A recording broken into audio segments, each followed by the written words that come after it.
Welcome to the Sam Russell Museum campus in Great Falls, Montana, and to our virtual speaker series focusing on missing and murdered Indigenous women. This speaker series has been pre-recorded for quality assurance. Due to COVID-19, our institution has been affected like many others, and in the spring of 2020, we had to close our doors to the public and to public in-person programming. One of these programs was the Studio Conversation Series, a program series that seeks to engage program attendees with Charlie Russell's studio in a way that Charlie himself may have done, through intimate social gathering, humor, storytelling, sharing of knowledge and perspective, and lively conversation. In addition to completing each painting in his studio from the year it was built in 1903 until the year of his passing in 1926, Charlie Russell was known to entertain friends and neighbors within the space. The Sam Russell Museum is fortunate to have been awarded an NEH Cares Relief Grant to fund the completion of a publication of a digital catalog for the recently restored and reinterpreted Russell Home and Studio, belonging to Charlie Russell and his wife and business manager, Nancy Russell. In addition, the Studio Conversation speaker series has been funded and will be included with the final digital publication. The new curatorial and educational interpretation of these spaces seeks to incorporate a stronger presence of Native American voices in contemporary topics. Because of this, the Sam Russell Museum has partnered to create the American Indian and Educators Focus Group, which holds advising power in helping to create a more inclusive development of exhibitions and educational programming within the museum campus. It is through this advisory group that we have begun the work of delving more deeply into these important topics and making connections with those who can educate us and our community. One such contemporary topic is that of missing and murdered Indigenous women. Over the course of our series, we will take a look at firsthand family accounts, data mapping of missing and murdered Indigenous women, and advocacy and support. Our first conversation is with Cheryl Horn. Cheryl is the aunt of Selena Not Afraid, a young Indigenous woman who went missing on New Year's Day in Bighorn County, Montana, primarily made up of the Crow and Northern Cheyenne reservations. At the close of 2019, the county had the highest rate of missing and murdered Indigenous people cases in Montana. Cheryl is here with me today to graciously share her story.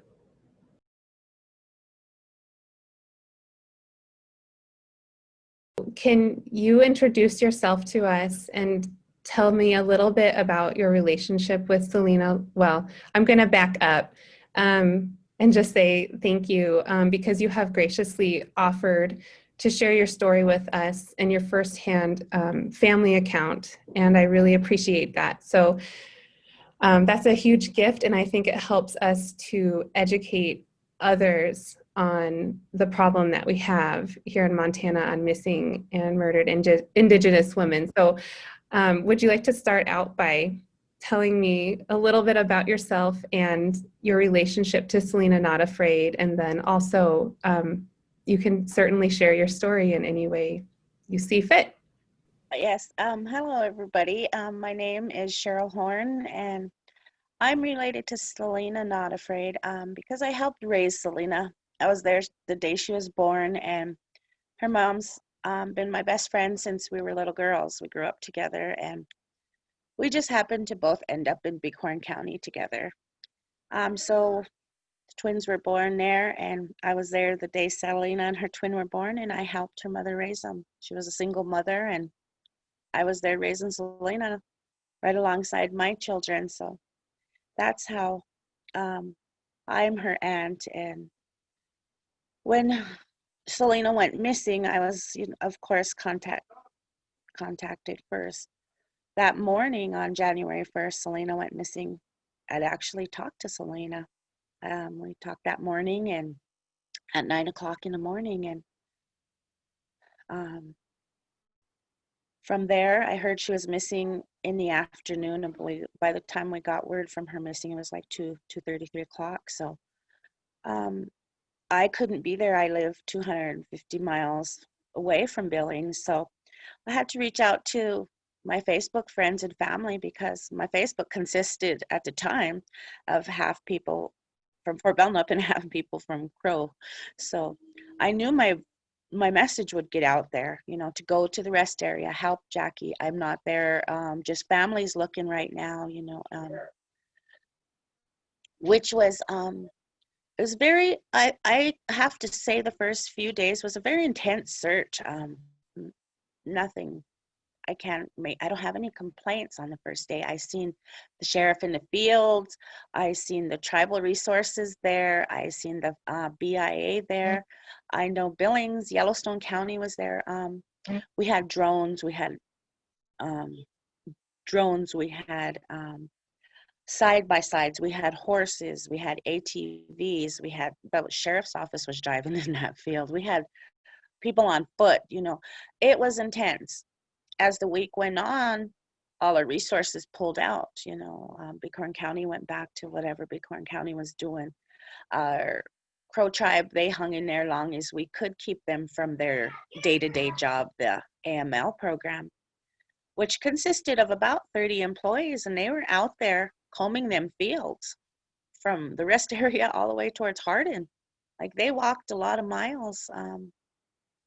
People drove a lot of miles. Drones, helicopters. We had helicopters, and as the search went on, all the resources just dropped off because people have to, like I say, they go back to their lives. And when it's all volunteer, your volunteers can only hold off their bills and their obligations for so long. But we never left. We had no intentions of leaving that rest area.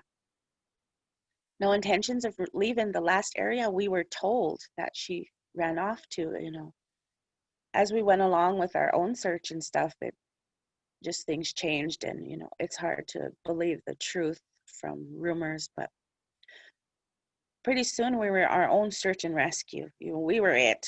There we had some volunteers from husband and wife came from Rocky Boy and spent the whole time with us, gave up. I'm sure that was hard on their family when she went back, and we included her and them in our search team, and we had Northern Cheyenne Search and Rescue. They never gave up.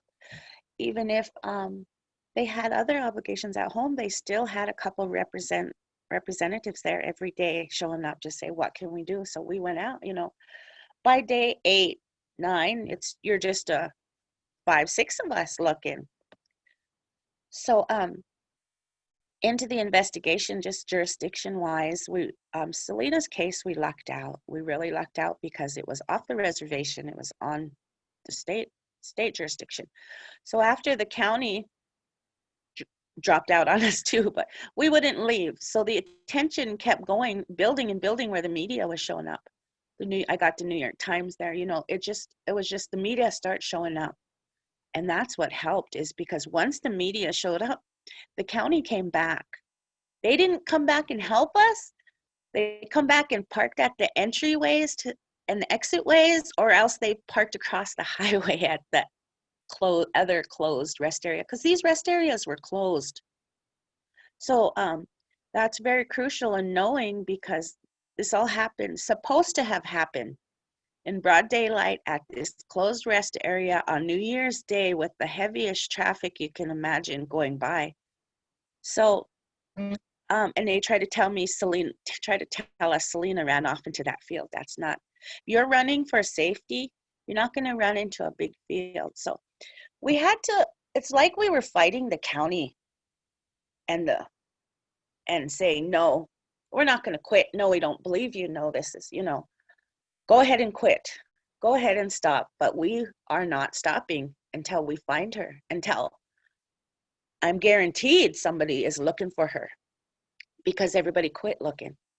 So on day, like I said, back to Operation Lady Justice, with that, us not leaving and getting the media attention, and pretty soon the public had started on our side and speaking out against Bighorn County and even the citizens there, and so they go ahead and request Operation Lady Justice. What it is it brings in resources. The case will still stay in Bighorn County because that's where it started. That's where, if it gets prosecuted, that's where it'll go. But what it did was, on day 7, federal government showed up to the rest area and introduced themselves to me and told them they were there to help us now. And you can't imagine the relief I had, running this search and rescue, living there, running food, running everything, paying for the search, we didn't have money. We didn't have no resources came and paid. Everything was volunteer. Everything was donation, everything. And I'm lucky my tribe donated to me and Jackie, they did a lot. They helped us with financial resources because there's no financial resources out there to help you look until you can get help, until you can get the resources to you. So what Operation Lady Justice did, they showed up. So on day 8, they brought the dogs. There was 4 dogs that started going out in the fields, and those dogs went out in that field for at least a week straight. So once those dogs came, we had to stay out of that field. That was day 8. They started their profiling of Selena. They set up a profile of her, and then they did a timeline. They did their timeline. And so that was the first stage of Operation Lady Justice, because they come in stages. So once they were finished up, on day 12, they came to me again, me and Jackie, and they told us, our next step is our search team's coming. And I said, actual on-the-ground searchers? And he said, yes. And I almost cried with relief. I said, good, because it's getting cold out here. By then it started to snow, and my sister, she wouldn't leave. You can't leave. By this point, we were freezing, waking up to snow, going to sleep to snow. And so when you hear a federal search team is coming, I knew we were done there. We weren't done. We just had to move our operation out of the cold outdoors back to Billings, where we continued our ground search flyers, following up on all the tips, whether they were crazy or not, that we had heard from the public. We followed up on every possible search we can, tip we can. But as a family, one of the walls we hit is a lot of places won't help us, a lot of businesses, until the investigator comes. And sometimes you can't get that investigator to go. And so we, as we went along, we found walls and barriers, and we did our best to break them up and break them down. So with it just comes, there was no handbook at the time to tell us this is what you do, you keep going in. So once they came, like I said, they actually got on the ground on day 13. They were out searching, 12, 13. And we packed up, sent everybody home. Me and Jackie went back to Billings and operated out of there. And I told her, I knew it when we left. I said, when we leave, they're going to bring her back. We're going to get her because we're leaving, and we brought the attention, and they know what's going on. They know the feds are here now, and we'll get her back now. So we left, we went to Billings and just operated out of Billings, flyers, like I said, got back to all our social media stuff, because we couldn't get to that. As much as I tried to update, it was like I was updating social media in the mornings before I went to search, and late in the evenings when I came home to sleep. So there was a lot of time in a day that I just had family, friends doing things for us. A GoFund to help pay for her funeral. That was done by strangers for us. Sisters United, you might even know her. They're out of Great Falls. Candace English. And this was people we didn't know. Just knew Selena's story and said, how can we help? And us operating at a rest area, and so I was glad to pass off some little, can you do this? Can you do this? Because I can't do it here. I'm running the show here. And so we went back to our search, and they did their grids, and they found her, but they had left the area too. They had left. I would have to look at notes, but they looked at the rest area. Then they moved to a totally different area. And then all of a sudden, they found her. And that morning they found her. I woke up, and I knew it. I knew it. I woke up. I never was sad, and I was never discouraged, and I never felt defeated until when I look back on my Facebook, it was day 19, day 20, because I knew it when I woke up, and all day I felt it. And sure enough, I got the calls and, that she was found. And um, there's relief there because now my sister can sleep. Now we can go, let her rest. That was my goal. My goal, I'm not a prosecutor. I'm not a judge. My goal was to find her. I'm her auntie. That's my job. My job is to go out there, do everything I can to put my life on hold, to get her home. We didn't pray for any conditions. We prayed to get her home, and our prayers were answered. Selena came home, and even that morning, Selena's little niece come to us, and she said, I had a dream. Selena told me she's coming home now, and we knew it, and she did. And we can't, that's what we prayed for. We can't be negative about that because everything we did from day one, I believe, got her back to us because when I say took 20 days to find her. And to us, that was a lifetime.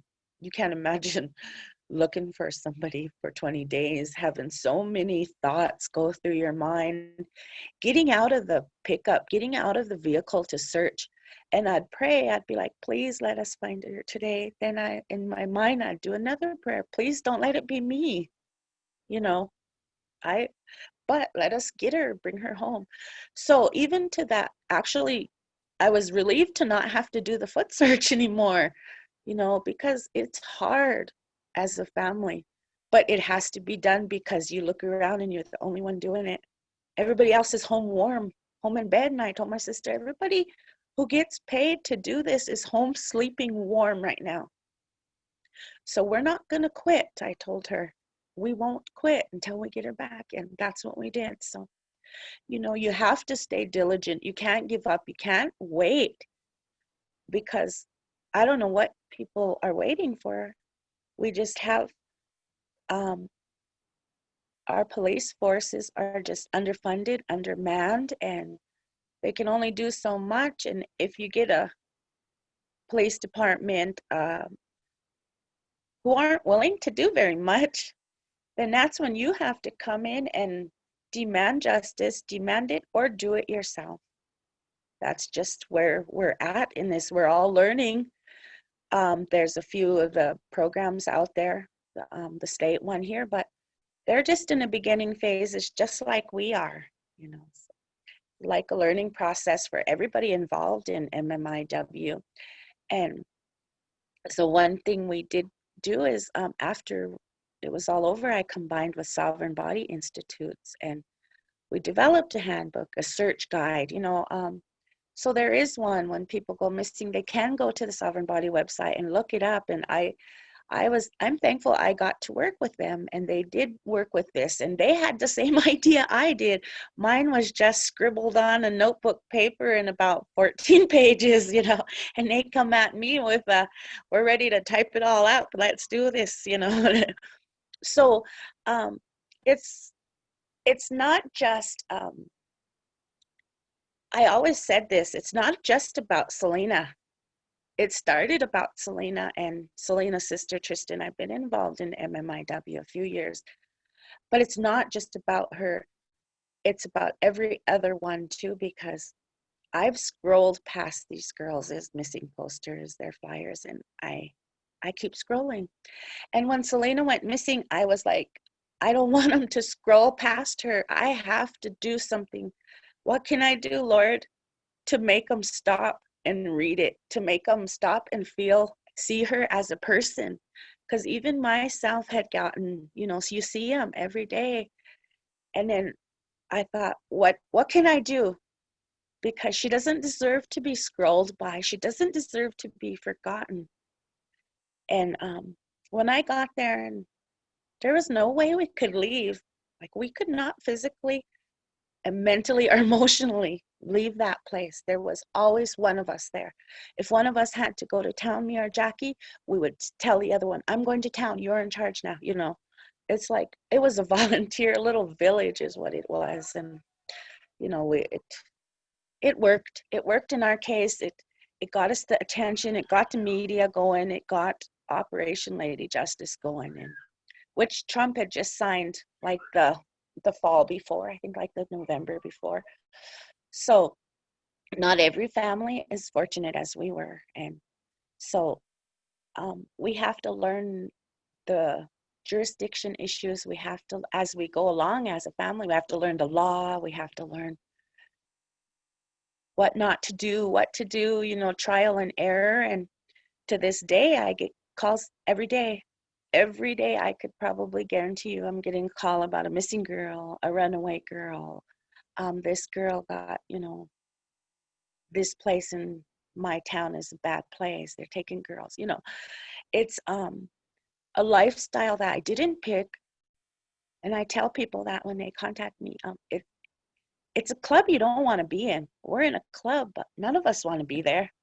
But we all have to stay together and all help each other, all share each other's stories, all share our connections. And when I talk to people, I will say, you know, hey, I have a family who would like to talk. And that's just how we go. And the ball is rolling right now, even with COVID, because the momentum that we're getting with media, and it's growing, it's going past Montana, it's reaching the other states, the other countries even. You know, Selena has reached Swedish, you know, I got messages from all over the country, Italy, buying t-shirts for Selena. And what them t-shirts did, what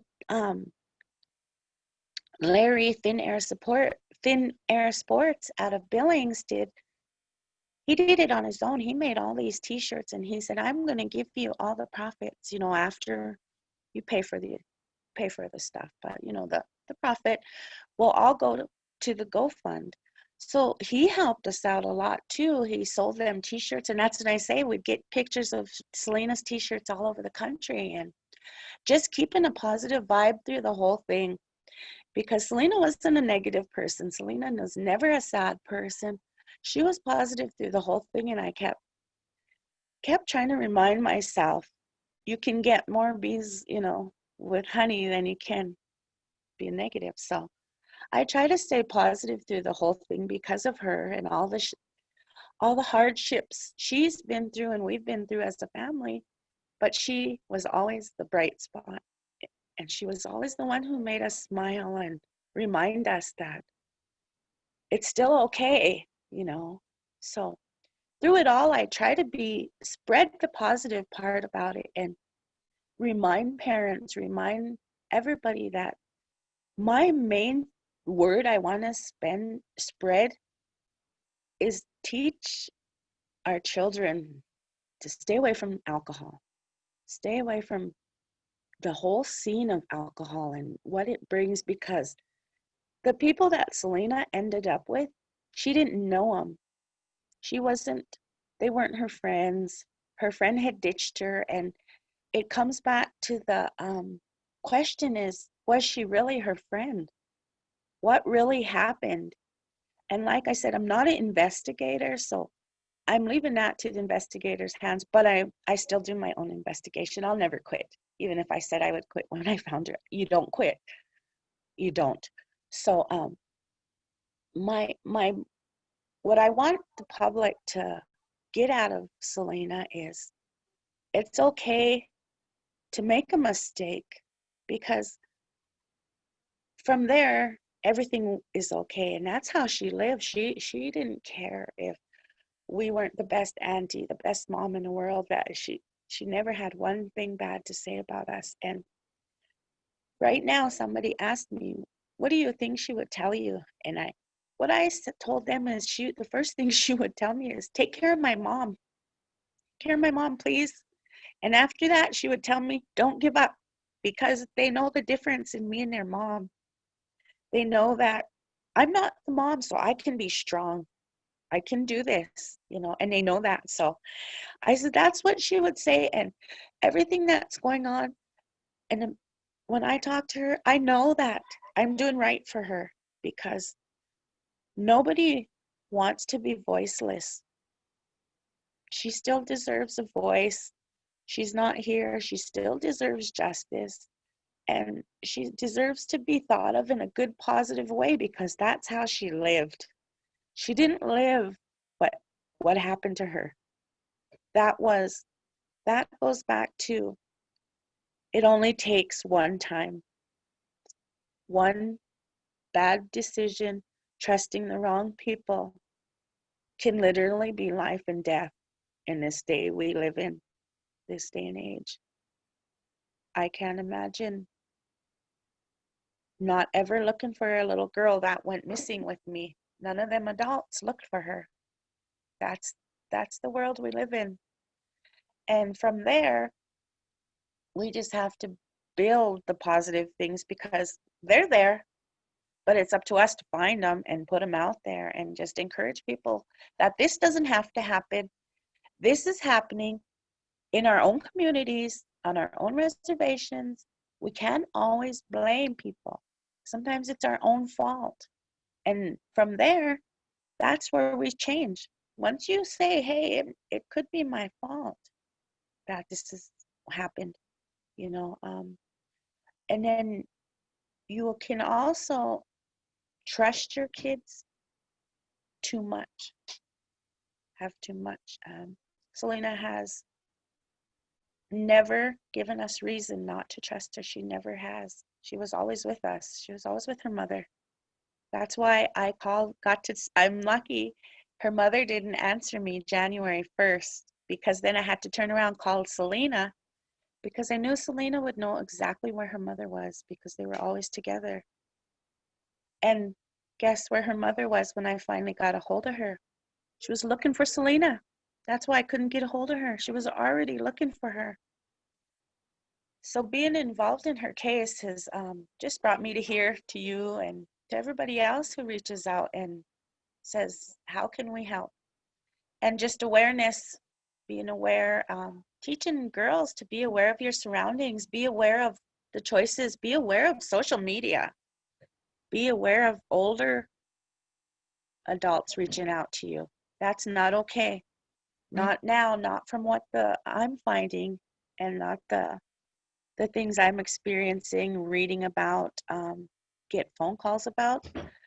Selena's not the only one, and sometimes they set out to do these things, and that's what we got to teach our little girls and our little boys. Our boys are disappearing, getting killed at, not the same, maybe not the same high statistics, but they're there too. It's happening to them. I'm just going to reiterate again, and you've kind of already brushed on this, but something that I noticed in speaking with you is, and I think is exceedingly notable in your story and experience, is how you have remained positive and continued to seek others despite what you went through. And you've told me that this is not your story, this is Selena's story, and I'm kind of moved by how you said this isn't a club that you want to be in, but you're in it. And you get, even just now when we were on the phone, you had somebody call you because I was ignoring her call. She kept trying to call. I'm like, don't call me. Yeah. Sorry, but don't call right now. But I was texting her, you got to do this, you got to do that. Yeah. Well, because now people know that you're someone who can help, and that's not, like you said, the club you want to be in, but you have continued to stay positive, and you have continued to help others despite your situation. And how has that mindset influenced you or the people around you? Helping like I said, this every day, if not every day, at least, every other day, I get people reaching out to me, tagging me on Facebook like I'm a miracle worker. I'm not, but I do respond to every one of them, and I can see where they're coming from now, which is scary. And my family's great, even as far as I have to leave. I leave the room a lot. I go outside a lot on the phone, and I have to shut, my whole family will shut down when I get these calls or interviews on the phone. And I have to try to stay positive, because if I didn't, and my grandkids or anybody overhear me, they'd probably think I'm FBI agent or something, half of the situations I go through. But one thing that people worry about my safety a lot. I get a lot of older elders in my community telling me, we worry about you. We're scared for you. And I'm like, well, I rely a lot on God, and I wouldn't be here if I didn't strongly feel what I was doing. There are times even during searching for Selena, it was scary. You're vulnerable. You're at somebody else's mercy sometimes. Even when you're looking in people's fields, you got to get permission to go search a field, and some people don't want you there. So it's made me. I'm lucky I have a strong boyfriend who stays with me and protects me and stayed with me the whole time down there, and makes it very clear that wherever I go, he comes with me now. I can't even really go to Billings or Havre alone anymore. It's like I'm out there, but I still might be in danger, because I do speak out a lot. It's what has to be done. And there's not many speaking out, but there are some. So I just feel like I joined the forces. I'm not leading the forces. I feel like I've joined them, but it does have a sense of not really safe. One time I had a lady call me on the phone, and the first thing she said was, "I got your name because you're an advocate." And I was like, whoa, whoa, whoa, whoa, wait now. Hold on with that word. Some people might take that wrong. And I just laughed. I said, but I guess if that's what I am now, that's what I am. So there are dangers, especially because it all trickles over into sex trafficking, child abuse. It comes from all directions, and helping these people move on and putting myself out there, yeah, there's a chance that somewhere down the road I might get confronted by somebody or something. But I go back to what I told you before. They don't have a voice. They can't point at somebody and say, they did it to me. They can't. So it's up to me to keep saying, Selena, Selena, Selena. And what it does is it keeps her name out there, and it keeps the talk, the talk, the information, the tips, what happened. They're not going to be told to the police. They're going to be told to the community. And that's where I come in. They'll be told to me from there. So it's crucial to keep speaking their stories, keep saying their names, because once their names are forgotten, once you stop, they're done. Their storybook's closed. Their story's over. And Selena's story isn't over. Her book's still open. I'm still writing in it. Other people are still writing it. Her book isn't ready to be closed yet.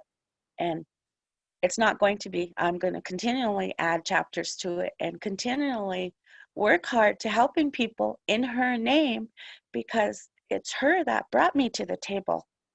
It's her that said, speak out. It's her that said, don't be scared.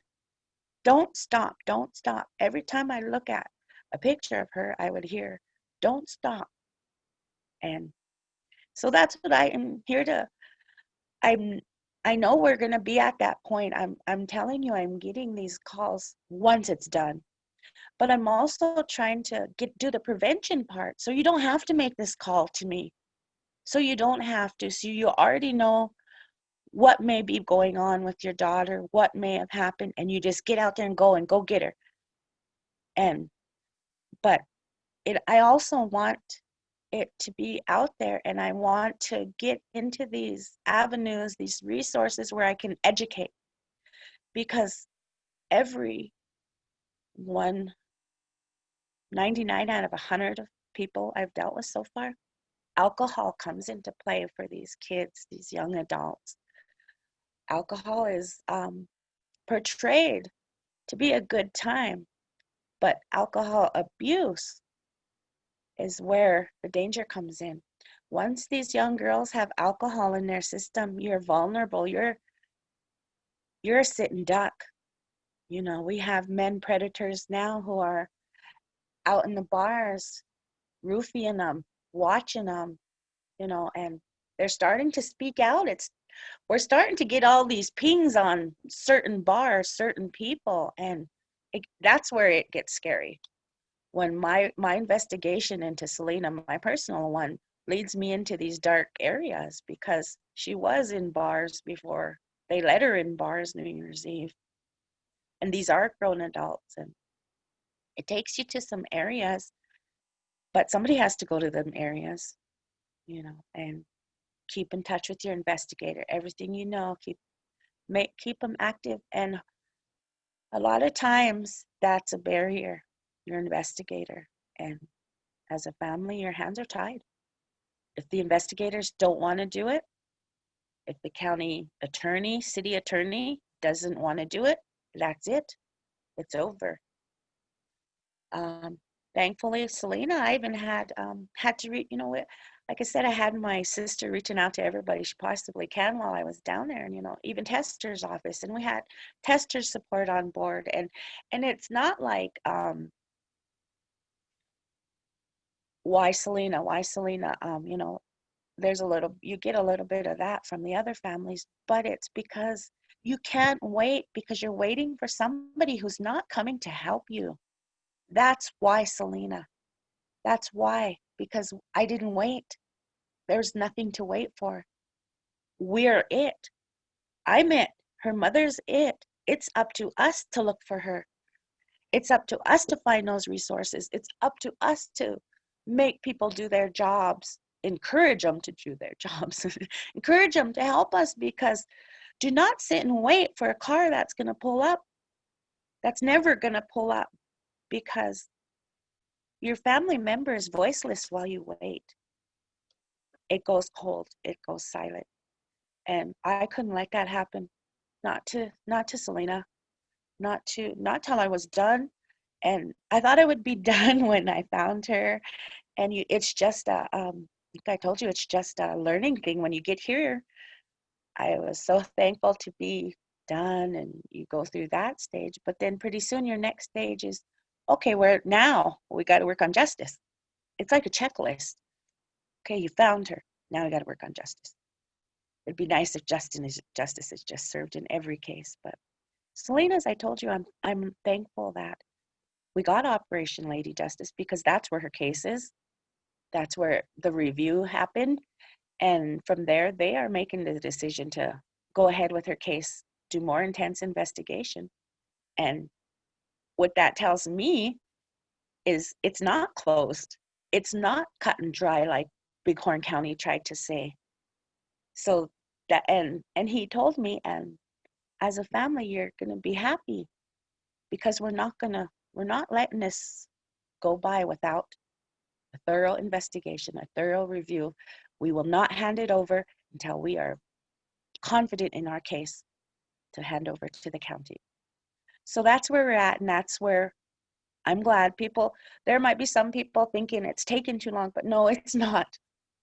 As long as the wheels are, what do you call them? The wheels of justice? As long as justice is happening, it's a good thing. What's a bad thing is when they close your case and put it down and put it in a file cabinet. That's a bad thing. So that's why you keep advocating for your loved ones, whoever they are. You speak their name, you go there. You don't leave it on somebody else's shoulders. It's not everybody else's responsibility. It's ours as mothers, aunties, grandmothers. It's us as a family to get out there, get our boots muddy, dirty, cold, icy, because everybody else's were nice and dry and warm when I looked, when they'd come through and warm up, grab some of our coffee. So it's our responsibility as families. This is when I grew up, I probably I don't know any missing people, to be honest, or very few murdered even. Right now, it's endless. You can just keep naming people. Oh, hey, what about her? What about her? Remember her? Remember her? Well, then these families, they had given up. They have already given up on the system and went quiet for their loved one. And that's okay, because every family is different. Not everybody has the strength to speak out. Not everybody wants to be put out.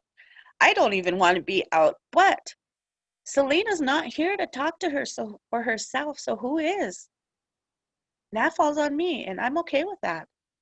That's me as her other mother to do that when her birth mother is she's in a different state than me. When it all came down to it, I was stronger. I was able to do this. I was able to get up every day and say, okay, here we are, let's go. And just let her do what she had to do as the mother, and I think as we go along, you will learn that family can come together, or they can split up on this. It's up to you.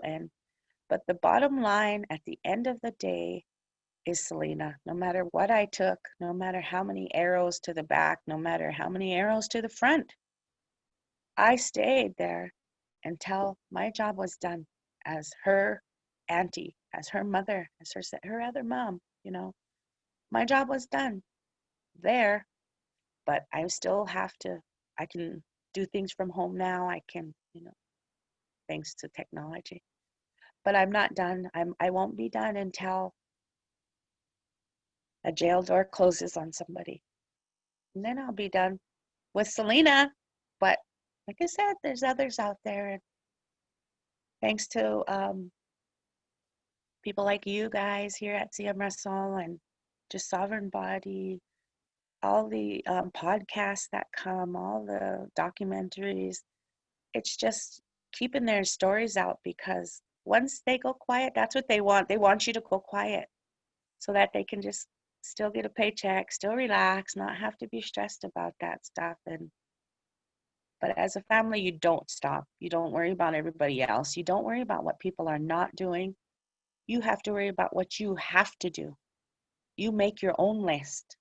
You make your own list, and you make your own goals. Every day is a new day, but don't give up, and just stay positive. Don't, as much as I have had thoughts go through my head, negative thoughts, I had to remind myself every day that I'm not here for the negative. The negative already happened.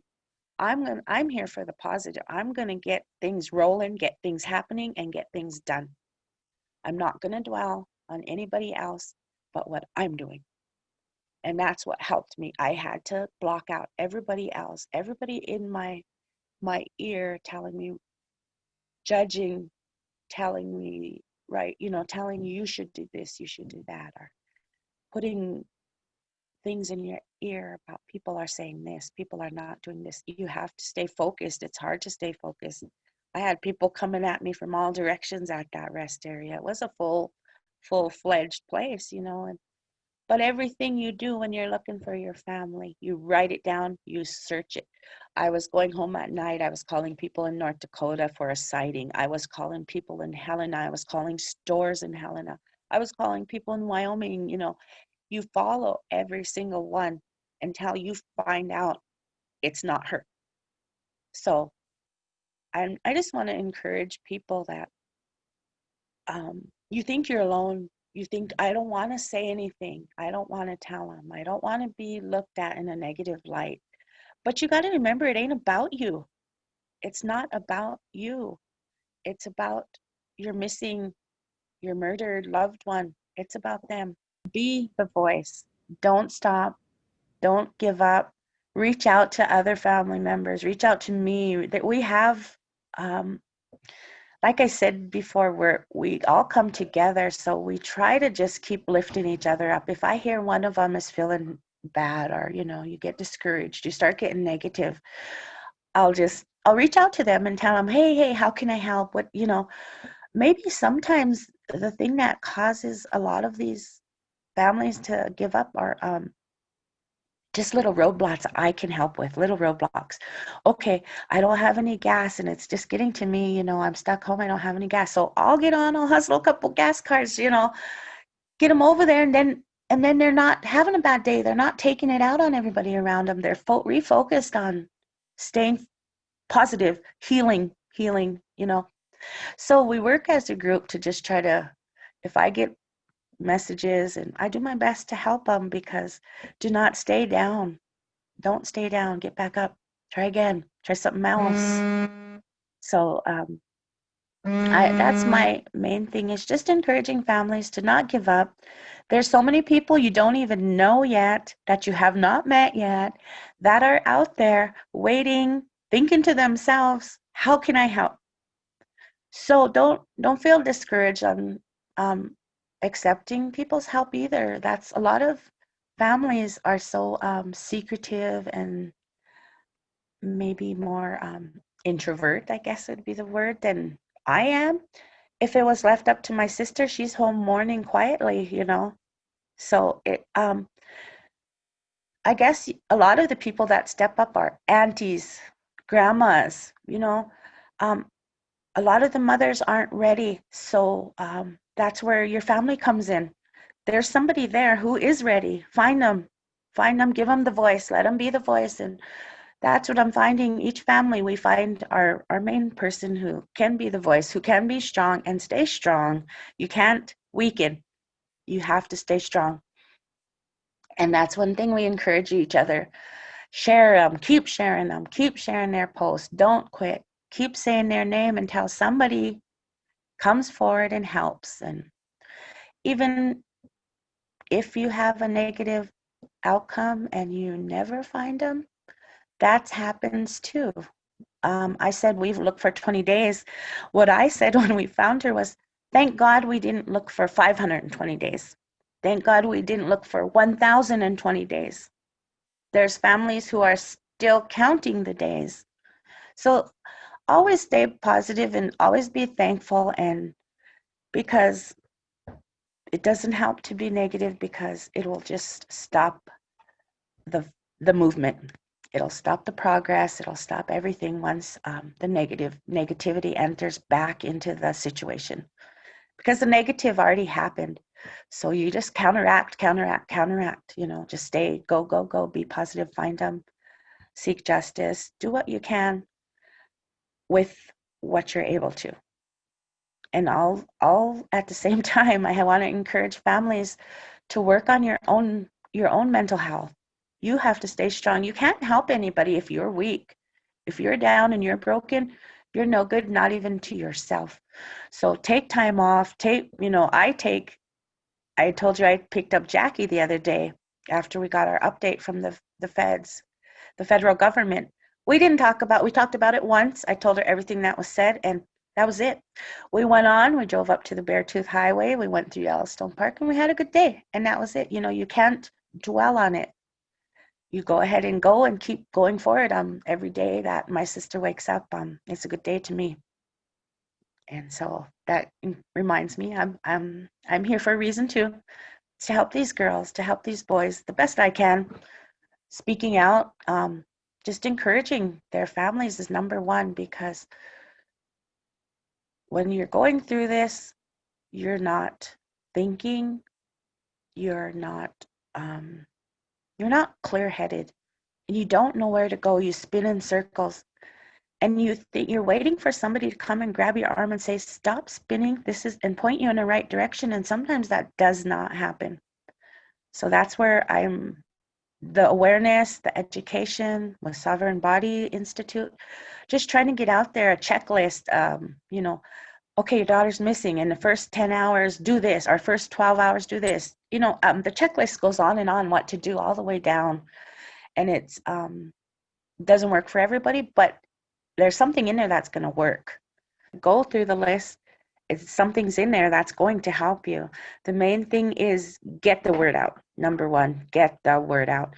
Don't worry about being judged. And that's what a lot of these mothers, a lot of these single parents, they're going to say the first thing they're going to do is worry about me. But that's not the important part. The important part is your loved one who's missing, whether it's the missing you're looking for or the justice you're looking for. Okay, so this next one I have is in 2019, Bighorn County, where Selena went missing, had the highest number of missing and murdered Indigenous people cases in Montana. In your perspective, what can Montanans do to help spread awareness in order to make these numbers decrease?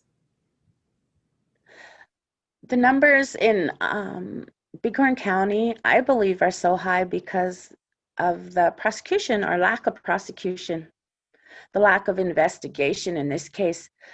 In this case, we had the county attorneys placing the blame on the sheriff who does the investigation. So if the sheriff's not doing a good investigation, he's going to turn over a case that can't be prosecuted properly by the county attorney, and it's up to the county attorneys which case they are going to take, and most of them are out to win. You know, they're not out for justice for these victims, because once they start the investigation, at any point they could quit. At any point they could stop and say, we don't have enough. No matter, we have families, me even, we have investigated our own cases. We find our witnesses, we find the people who did it, we find the assailants, the killers, whatever you want to call them. We find them and we call the investigators, we try to give them our information, and Tristan's case, Selena's older sister, they won't take it. They've harassed our witnesses. We don't know the witnesses. They came to us. They've turned around and harassed the witnesses. And in the last we talked to them, it's funny, Lifetime was there with us. And my sister called, or they called my sister, and she went in the other room, Jackie. And the last thing we heard from the investigator out of Billings was, don't call me anymore. So he told us not to call him anymore. So when you have this going on, they don't even want to investigate it, to even make a case to hand over to the county attorney. There's nothing we could do. Our hands are tied. You know, you can, as a county community members, constituents, you can vote them out. And then you get to Bighorn County, it's all native. It's very political there. It's very white or brown there when it comes to voting. They don't take in consideration the history, what's currently going on. All they see is brown or white when they go to the polls, and it's an injustice to themselves in that county. I tell them, and I've even had them get angry at me.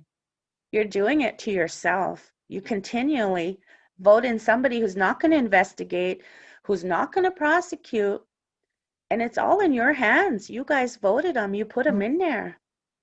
And so what I want to reiterate is, it's not just brown people they don't look for. I have all color people coming to me saying, how can I make them look for my children? How can I make them? And I tell them, you can't make them. All you can do is get rid of them. If you don't like it, get rid of them, which is not the way the system is set up to be. It's set up for them to do their jobs to the best of their abilities. And when that's not happening, then you have to get up and you have to speak out like me, and then you get a target on your back, because politics is a very powerful thing anywhere. And you go to that area where it's strictly all politics. You know, I'm native, but I don't feel safe in Bighorn County. I don't go to Bighorn County. I'm thankful I don't live there. That's why I'm able to speak out, because I do not live there. If I lived there, I would be silenced. I would be scared. I would be all of that. Because I guarantee you, you know, just me being me, 250 miles away, they still watch my Facebook, you know. I know they do. But at the same time, instead of watching my Facebook, they should be looking for evidence, reading up some things, following tips, you know. Instead of waiting to see what I have, what I'm bringing to the board, what kind of things I dig up. I'm the one putting myself out there in dangerous situations. And that, like I told my sister at the time, The ones getting paid to do this are home in bed. Their boots are clean. We're here freezing. We're here muddy shoes, wet feet, you know. So it all comes down to who's running your county, who's running your police department. If you're tribal, who's running your tribe? And are they doing an injustice? Yes, they are. A lot of them, they definitely are. On these reservations, injustices are happening every day. And it starts here, and I try to center my stuff on my own community because there's so many issues here. But with this missing and murdered Indigenous women, you don't get to pick and choose your areas. They come to you. You don't go. You don't offer yourself up. I've yet to offer myself up there because the minute it happens, somebody's already reaching out to me. I don't have time to say, hey, I want to help. They're already reaching out to me because I put myself out there, and it's not because I know, and it's not because I'm right or wrong, and it's because I've been there, and I can try to work through it with you and tell you maybe what worked for us and what didn't. Other than that, I'm just a grandma. I'm just a stay-at-home grandma right now, and being trying to be in politics and telling the people in another county, you know, vote for people who are going to look for you. Are they going to look for you? Are they going to come back and help you? Are they going to come back and check on you? Or are you just voting to be voting because it's brown or white? That's not the smart thing to do. It's not the wise thing to do, and it's not the recommended thing to do. And that's what it all comes down to, is who's going to investigate and who's going to prosecute. Like I said, we can solve a case. We have more than one. Hand them over, and they're still sitting there. So then now I'm learning the civil part of this whole thing. I'm moving on to the civil level. You know, you got to get a lawyer, back to your family, back to your own resources. You have to pay for a lawyer to take somebody to civil court. I know who killed my other niece, Tristan. I know everything. He admitted it to me in messages. So now I got to take him to civil court, because in criminal court, they're telling me it's not enough. They're telling me he didn't leave the scene of an accident and not report it. I said, how did he report it? He left her after he ran her over. No, he didn't. He went to his mom's work. She's a CNA in Billings. She made an anonymous 911 call that there was a body up by the airport. So that's why he reported it, and that's how he's free. That's in the Billings, Montana world. That's not how it goes in the real world. So it's a fight. And like I said, I have a target on my back. I reach out to people, city commissioners in Billings, and they're like, oh, that's how I know your name. I'm like, oh no, you don't need to know my name. You just need to know the issues. I guess the main thing that I'd like to leave people with, and just encourage them to be understanding to these families, be empathetic to them. We all make mistakes. We can't watch our children 24 hours a day, even if we have the public telling us we should. You know, you want to trust your kids, and you want them to have experiences that are all good. But there's people in the world that don't have those same intentions, don't have those same thoughts. And teaching your children to be aware, being safe, stay home, stay safe is meaning a lot more than just with COVID. It goes back to just stay home, stay away from the negatives that are trying to draw you away from a safe lifestyle. Just live a positive lifestyle like we're all designed to be, like we're raised to be. When we're being raised, our family doesn't raise us to drink. Our family doesn't raise us to party. And those are just bad mistakes, bad incidents, or whatever that comes with growing up. But in today's world, they could be life or death. You think going for a cruise with a friend on New Year's Eve for an hour your daughter's gonna come back. Sometimes they don't, because of who you allow them to be with. So always be checking into your children's friends, check into everybody who contacts them, because Sometimes people don't have the best intentions for your children, and there's nothing you can do if you're not there to protect them.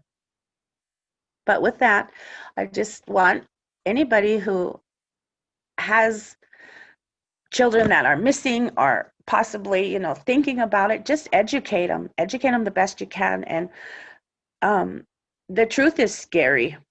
The truth is very scary, but the truth is what's going to save them. So make sure you tell them the truth, and make sure you let them know that it's not okay just to hang out with friends all the time. Sometimes it's the best choice is to just stay home. Well, thank you, Cheryl. Oh, yes. Thank you. I appreciate it. Like I said, you're just positive and you keep me going and remind me that it's okay to keep speaking out, but stay safe at the same time.